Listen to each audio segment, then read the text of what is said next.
तो दिवाली से पहले एक बड़ी खबर सामने आ रही है। कर्ज पर आरबीआई ने नियम बदल दिए हैं। अब से लोन के नियम आसान बना दिए गए हैं, जिसकी वजह से ईएमआई पर भी इसका असर होगा। और क्या ईएमआई कम होगी, ये एक बड़ा सवाल अब ग्राहकों के मन में सताने लगा है। लेकिन आरबीआई के इन नियमों के बदलने से लोन भी अब जल्दी और आसानी से मिलेगा। ये एक बड़ा फैसला, बड़ा तोहफा दिवाली से पहले रिजर्व बैंक ऑफ इंडिया की तरफ से आम ग्राहकों को मिला है। तो भारतीय रिजर्व बैंक यानी आरबीआई ने ग्राहकों के लिए नियमों में बड़ा बदलाव किया है। इसका फायदा देश के सभी कस्टमर्स को मिलने जा रहा है, क्योंकि इससे ईएमआई तो आसान होगी ही, लोगों को कर्ज भी सस्ता और आसानी से मिलेगा। खासकर इसका फायदा गोल्ड लोन लेने वालों को मिलेगा। आरबीआई ने बड़े लोन के नियम भी उसमें भी ढील दी है। इनमें से कुछ बदलाव तो 1 अक्टूबर से लागू हो जाएंगे, लेकिन 4 नियमों को अभी सिर्फ प्रस्ताव में ही रखा गया है और इस पर सभी हितधारकों से राय मांगी गई है। रिजर्व बैंक ने जिन नियमों में बदलाव किया है उसमें सबसे खास है फ्लोटिंग रेट वाले कर्ज पर स्प्रेड करने की छूट देना। ग्राहक अब 3 साल की लॉक इन अवधि के पहले भी इसका लाभ उठा सकेंगे। इसका मतलब ये हुआ कि कर्ज लेने वालों को ब्याज दरों में कटौती का जल्दी फायदा मिल जाएगा। इसके तहत ईएमआई तो कम होगी ही, ग्राहकों को कम ब्याज भी चुकाना पड़ेगा।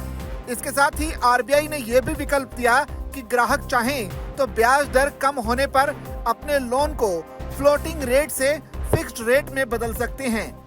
तो ये एक बड़ा फायदा आरबीआई की तरफ से दिया गया है। इसके अलावा गोल्ड लोन पर भी आरबीआई ने नियम बदले हैं। आरबीआई के मुताबिक गोल्ड लोन और चांदी के बदले कर्ज देने के नियमों को भी आसान बना दिया गया है। अभी तक सिर्फ एनबीएफसी और शेड्यूल बैंक ही गोल्ड लोन दे सकते हैं, लेकिन इस नियम के बदलाव के बाद छोटे बैंक और छोटे सहकारी बैंक यानी टीयर 3 और टीयर 4 वाले भी इस तरह के लोन बांट सकेंगे। इसका कर्ज का जो लाभ है उन सभी लोगों को मिलेगा जो सोने का इस्तेमाल आपात स्थिति के लिए करते हैं। अभी तक इस तरह के कर्ज सिर्फ ज्वेलर्स को ही दिया जाता था, लेकिन अब कोई भी कारोबारी इस तरह का कर्ज ले सकता है। इसके अलावा ज्वेलर्स के लिए भी शुरू की गई गोल्ड मेटल लोन सुविधा की अवधि बढ़ाने का भी आरबीआई ने इंतजाम कर दिया है। अभी तक इसकी अवधि 180 दिन की होती थी, जो अब बढ़ाकर 270 दिन किया जा सकता है। इसके अलावा ये लोन ऐसे ज्वेलर्स भी ले सकेंगे जो खुद गहने नहीं बनाते। ऐसे ज्वेलर्स आउटसोर्स के जरिए किए जाने वाले काम में इस्तेमाल किए जाएंगे। जाहिर है इसका फायदा दूसरी जगह से गहने लाकर बेचने वाले छोटे ज्वेलर्स को भी मिलेगा। इसके अलावा रिजर्व बैंक ने कर्ज के नियमों में बदलाव के साथ साथ सिबिल स्कोर को लेकर भी नियमों में बदलाव किया है। आरबीआई ने एक प्रस्ताव में कहा कि क्रेडिट देने वाली संस्थाओं को अब हर सप्ताह इसकी रिपोर्ट देनी होगी। अभी तक ये रिपोर्ट 15 दिन में दी जाती है।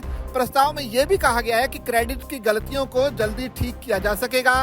ग्राहक की रिपोर्ट में केवाईसी नंबर भी शामिल किया जाएगा। फिलहाल आरबीआई ने इन सभी प्रस्तावों पर राय मांगी है, जो 20 अक्टूबर तक देना होगा। लेकिन जो लोन को आसान बनाने की जो प्रक्रिया है वो आरबीआई की तरफ से फिलहाल के तौर पर पूरी कर दी गई है। ऐसे में रिजर्व बैंक ऑफ इंडिया ये उम्मीद कर रहा है कि दिवाली से पहले जो गोल्ड को लेकर जो लोन की बात थी उसके नियमों में थोड़ी सी ढील दी गई है, ताकि लोग ज्यादा लोन ले सकें और मार्केट में लिक्विडिटी को बढ़ाया जा सके, ताकि जीएसटी में जो रिफॉर्म सरकार की तरफ से किए गए उसका फायदा सीधे सीधे आम लोगों तक पहुंचना चाहिए।